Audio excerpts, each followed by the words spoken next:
What's going on, everyone? So a player that I really want to see the Lakers potentially go after is Jonathan Kuminga. I think Jonathan Kuminga has all-star level potential. I think he has a ton of untapped potential. I mean, he's as young as our draft pick this year. All right? He's like, I think, a year older. But like, he's a guy that has the athleticism, the versatility, the defense, right? I think a lot of kind of the flaws in Jonathan Kuminga are just about the lack of reps and opportunity, right? Like Steve Kerr, there would be games and times, and I mean, even Jonathan Kuminga talked about it, where there'd be games and times where they would look to him to be the guy or the second guy, and he would deliver. He'd go and give you 20, 25, whatever, and then like the next 3 games he's getting DMPs or he's playing 8 minutes or whatever. It's like he never got a role in consistency. And I've seen people be like, oh, he wants to be the guy, he wants to be the guy. No, he said himself that he believes, yes, that he believes he can be an all-star, a perennial all-star, that he thinks he has potential to be a great player in this league, which just looking at him, he should. He's 22 years old. He's young. He's a kid. He'll be 23. But, like, why wouldn't we want somebody that believes that he can be that great? That he can be one of the better players? What is he supposed to say? Like, oh, I'm a bum. I'm going to be... Like, no. Like, you want him to think that he's great. He's not saying he has to be the guy. He just wants a role. He said it. I just want a role. I want consistency. I don't want to be, one game playing 30 minutes, the next game playing 15, the next game getting a DMP, and my role is all over the place. Right? And you look at what this Lakers team needs alongside Luka Doncic. Jonathan Kuminga, I think, would be ideal, right? With his athleticism, his foot speed, his ability to slash and cut. He's already familiar with playing off ball and playing without the ball and moving without the basketball, playing on the Warriors and then in the Warriors system. I think Luka Doncic can unlock him and make him great. I really like the idea of Jonathan Kuminga. And there have been reports that that both sides really like the idea. Jonathan Kuminga likes the idea of going to Lakers, a bigger market, obviously get bigger attention, maybe we get bigger contracts and stuff like that. And Lakers, again, he's the kind of player that the Lakers need. A young, versatile, athletic, 3-and-D style wing who, yes, he has struggled. He's had good season shooting the 3-ball, but he struggled last season shooting the 3-ball. However, in the playoffs, has shot over 40%. He's going to be playing alongside guys like LeBron James, Luka Doncic, Austin Reeves, right? Guys that are going to get him just wide open, quality looks, right? Steph, don't get me wrong, Steph is an incredible engine and gets him good looks too. But, you look at Luka and he's next to Jokic, probably the best offensive engine in all of basketball, and his playmaking ability and how he's going to be able to get the ball in Luka's shooting pocket, possession after possession after possession after possession. I just think that there is still, at minimum, another level to Jonathan Kuminga. He's already a proven, 15, 5, and 3 guy, right? He's a guy that can come in and I think provide this Lakers team what they need with depth out on the perimeter. I also don't think he'd cost more than like an Andrew Wiggins. I don't get me wrong, right now, to win now, I'd prefer Andrew Wiggins. I just think he's more reliable, he's more trusted. We kind of know what you're going to get with Andrew Wiggins, right? But Jonathan Kuminga, I don't hate the idea. And if he can just even slightly improve and get better, that could be enough for the Lakers this season. And again, with both sides liking the potential, both sides liking the idea, I do think it's something that is plausible and could actually happen. However, the Golden State Warriors, we got some new updates in regards to Jonathan Kuminga and his contract. Him and Joe Lacob had a conversation, and he basically said, do you guys even want me here? Right? Reports came out that Jonathan Kuminga is miserable with the Warriors, which, to be honest, I don't really blame him. And I've even talked about, all the Warriors are doing is hurting Steph, right? You have such a short window. And they've gotten, not great trade offers, but they've gotten some decent trade offers from the Suns and teams like the Sacramento Kings, where it's you can get some assets. I mean, they're not great. I think the Lakers could easily outbeat both of those trade packages.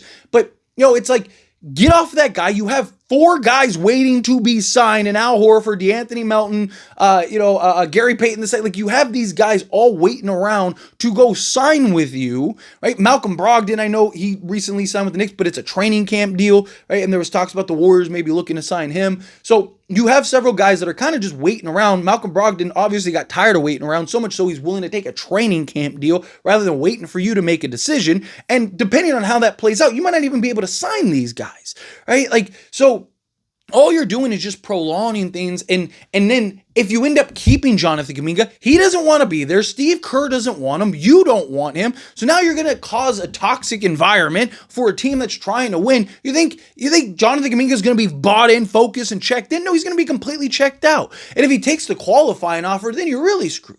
And that's kind of why I think, based on the new information and new details that come out, Jonathan Kuminga most likely will be a Laker, but it'll be next season, right? Like, if assuming, again, I don't know. I'm just a fan. I'm not an insider. I'm nothing like that. But just based on the information we have, Jonathan Kuminga wants the Lakers. The Lakers would love to have Jonathan Kuminga.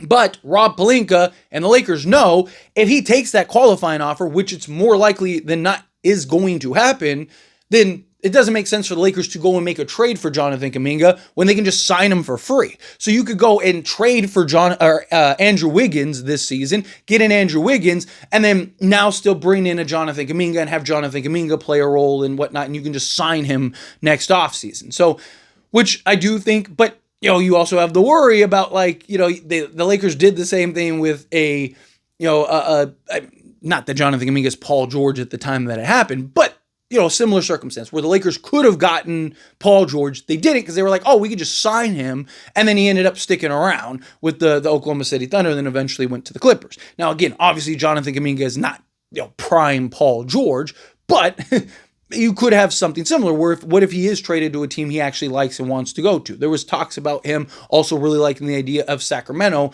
where he'd probably play a bigger role in Sacramento. Chicago supposedly has some interest. There's several teams that have interest where you could end up, missing your opportunity. Now, maybe he takes the qualifying offer and you end up making a trade still, and now you don't have to give up as many players, right? Especially if Jonathan Kuminga will stick around and you can give him a new contract and a new extension or a new deal in the offseason. Maybe do something when he becomes trade eligible. You go and make that trade, make that move, whatever. But the Golden State Warriors, based on the recent reports, Warriors increased offer 3 years, $75.2 million with a team option. Kuminga's camp wants a player option, willing to take $20 million a year range for it.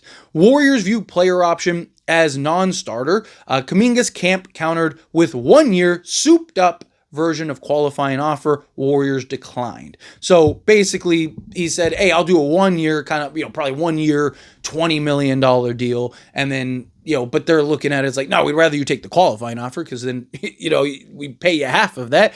If it's true, if Jonathan Kuminga's camp is willing to take 20 million or 20 million range, right? So like if you could get Jonathan Kuminga on a 4 year, $20 million contract, I would probably be on the phone immediately, right? Like if he wants a player option for the 4th year, especially now that the Lakers are willing to take on, longer term salary, which I think makes sense. Also, again, like I've said before, if the plan is to land Giannis or Jokic at some point, chances are you're probably going to have to trade for those guys, right? The likelihood of those guys actually hitting free agency is incredibly slim.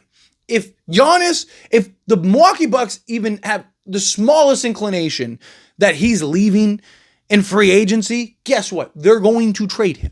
If Denver has even the smallest inclination that Jokic is leaving, they're going to trade him. So getting a guy like Jonathan Kuminga on a 4 year, $20 million contract would do you wonders to now go and make that trade, make that move. What I would try to do is I would try to like structure, like have, because you got to work with the Warriors too, but structure it to where, the first year matches Rui's contract. So you could just do a clean, because you got to remember, like both sides are kind of in like weird spots and Warriors want to sign guys and all that stuff. So like if you can have something where like, maybe it's 4 years, $20 million a year average, but you could do something where it's like 18 and a half, the first year, or 17 and a half, whatever, say 18 and a half the first year. And then year 2 is 21 and a half million, right? And then that way, those 2 years, it's 40 million and then so on and so forth, right? So you kind of do something like that to where, it matches. So you can just do a clean Rui for Jonathan Kuminga swap. There you go. Clean, easy, simple, or maybe you're doing a Gabe Vincent and a Maxi Kleber thing if they're willing to take that, if they don't really care. But I would imagine they probably want Rui, right, for his shooting and stuff. And, I like Rui, But if you could basically swap Rui for Jonathan Kuminga, you could still go do the Andrew Wiggins trade. So to me, if I'm the Lakers, I'd try to like structure Kuminga's contract to where you can just clean swap a Rui Hachimura for a Jonathan Kaminga, and then now you still have the things necessary to go get assuming I don't know, like I don't think I'd give up Rui and a first, but I give up like Rui if you can throw in like a pick swap, maybe 2 pick swaps, or Rui in a second in a pick swap, something like that. Especially if the Warriors know like, hey, I'm just going to go sign with the Lakers, right? Like in the offseason, so you could either get this for me now or lose me for nothing type thing, right? Especially if he's going to sign the qualifying offer. It's like the worst thing that could happen to the Warriors. So it's like, okay, at least we get Rui Hachimura for the year. We can evaluate him, kind of see if he's a piece that we can stick long-term. He's young enough to be a piece long-term. His shooting could be great. I think Rui would actually be really good in the Warrior system. Maybe throw in a second, and then boom, there you go. There's Rui in a second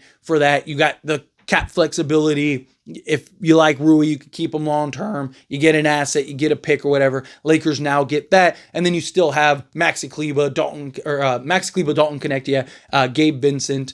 And then your first that you can now go trade for Andrew Wiggins. And now you got Jonathan Kuminga and Andrew Wiggins to add to everything else. I would rather go that route. And I think that would put the Lakers in good position. But I mean, if you're the Lakers and you know, right, that Jonathan Kuminga wants to come, right? If you know, like, hey, Kuminga's going to be a Laker next season, then does it really make sense to go and trade for him? You're better off just making the other trades, making the other moves. You're going to have a bunch of cap space and stuff like that fall off the books next season, and then you can just sign a Jonathan Kuminga in the offseason.